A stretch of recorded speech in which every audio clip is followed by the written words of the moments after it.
Well, you heard of second half teams. Bryce Young might be a second half quarterback because last year he was really, really bad in the first half, got benched for Andy Dalton, then came back in and had an incredible second half of the year. This year, not so great in the first half of the season, but Dalton, he was absolutely incredible against the Falcons this past week. Yeah, and look, a big thing with Bryce has been the conversation about his confidence and his willingness to attack down the field, right, making those vertical throws, because we've seen when he looks good, he's making those downfield throws with the best of them. When he does it, it almost looks like he just lacks confidence and he's scared to make those throws, and then at times inaccurate when doing so, right? So, you look at weeks 1 through 10 this year, okay? 10-plus yard throws is what we're going to focus on in this breakdown here. Vertical throws down the field. Just a 54 passing grade, okay? 39th in the NFL, minimum of 20 attempts. That's the second worst. All these rankings are out of 40 for the first 10 weeks of the season.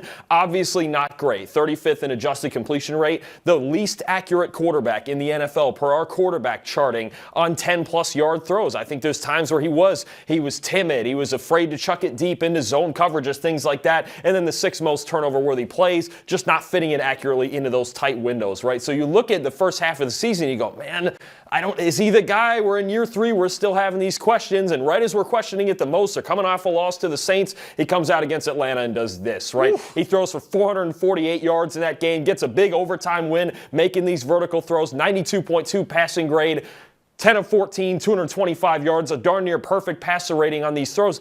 This is the Bryce Young we saw the second half of last year. I go back to this first slide real quick. 39, second worst in this category from weeks 9 through 18 last year.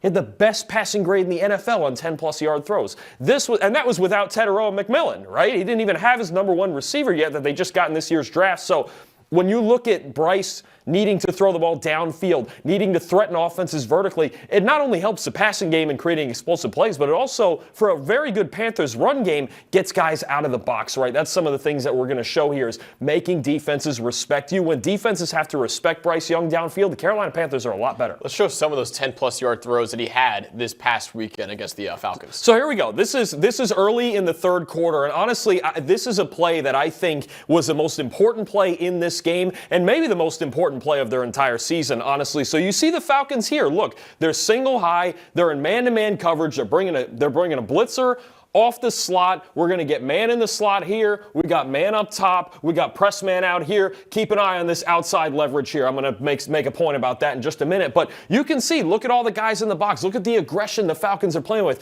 They're clearly not afraid to go one-on-one and allow Bryce to test them vertically, right? So what does Bryce have to do? You have to make one of these throws, right? The first half of this game, Panthers offense looked okay, but they were down 21-10. He's made some intermediate throws, but they didn't really take any shots downfield. So this is early in the third quarter. Here's what you're going to get. Concept called divide, Max. So here, you're going to get this outside guy, take an outside release, take Terrell up the sideline. We got deep crosser here, deep crosser here. Okay, so what you're going to do is read the leverage of these coverage defenders. This is way inside here because he's got man-to-man on the slide. You're going to read this outside leverage, and the idea is it's a man beater because we're getting horizontal across the field. One of these two should come open. You read the lean of the safety also. So when we get into this at the top of this drop, remember I mentioned the corner on the bottom and outside leverage? Right here, we've got him beat already. Bryce is just checking this safety to make sure the blitz is coming and everything rotates that way. Free safety's going back deep, but we've already got a step right here to get here. Now, this is the part about being fearless that Bryce needs to understand. If you're going to make this throw, trust that this is going to clear out the space for you.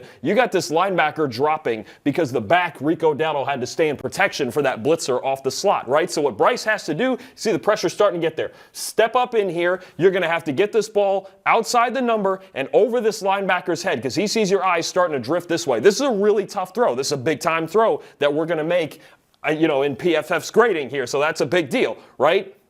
Here we go. Setting up, we stepped up, just got rid of the football, and again, throwing with anticipation too. We've got to step, we got to get it over this linebacker, we got to put enough air on it, right about to get to the number right there. What do we get here? A perfect throw.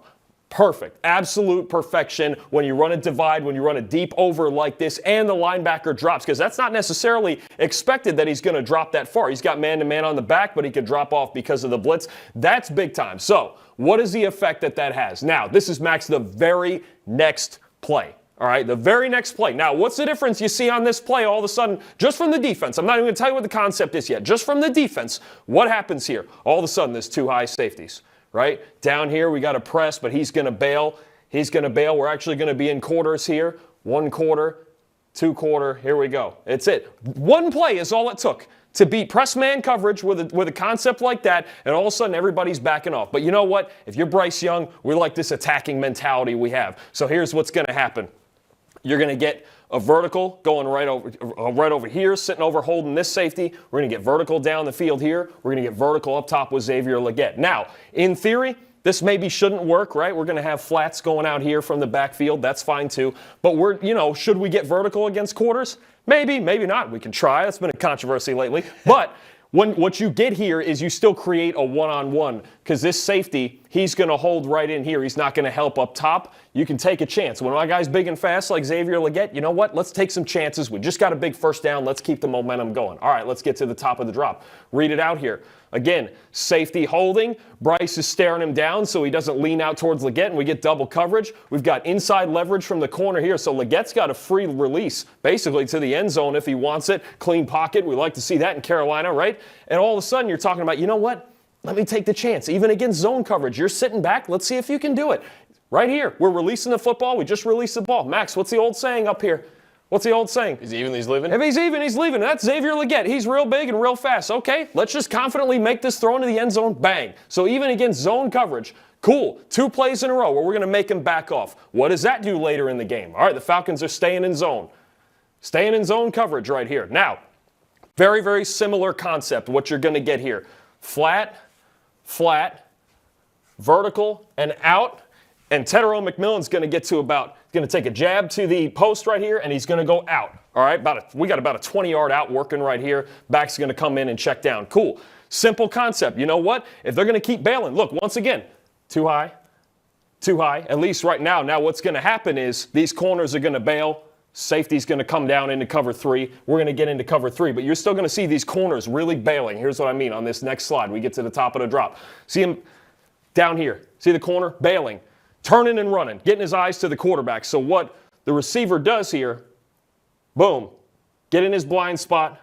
Then we're going to turn it in a little bit here, and then we're going to get outside. But he's in the blind spot. That's the point, and Bryce knows it too.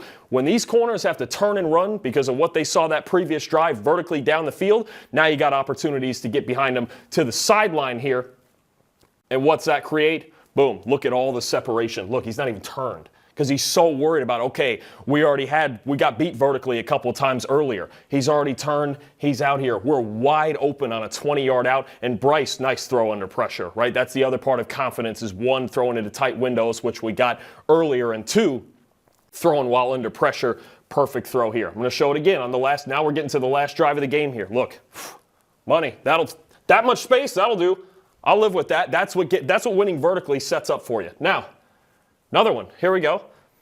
Same thing. 12-yard out here. Last drive of the game. Pressure's on again. I need a touchdown. Touchdown to go ahead. Here we go. Seam. In cut. But we're looking to the outside once again. Rotating down. 3. Back this way with this free safety. We're one-on-one at the bottom here. Same thing. Make them respect you vertically. Look at this. They're playing 7-8 yards off the ball. Make them respect you vertically. That's exactly what they're doing. Same thing. Bottom of the screen. Turning and running, looking at Bryce. Boom. It's too easy. Even on the outside here, same thing. It's too easy when you're giving them that much space. When you make them respect you, 1, you've got Tetero McMillan making somebody fall over here, and 2, look how on top they are. Look how much space, again, there is for Bryce to just rip this ball to 12-yard out in a 2-minute drill. It's too easy. Your life gets so much easier when you're able to show them, make them respect vertical shots like that you create all this space. He's got either one that he wants now. And it's all in sequence. Everything that happens earlier in the game has an effect later. Look at all the space, easy 12-yard out, first down, 2-minute drill. Now, let's get to the play that really allowed them to stay alive in this, right?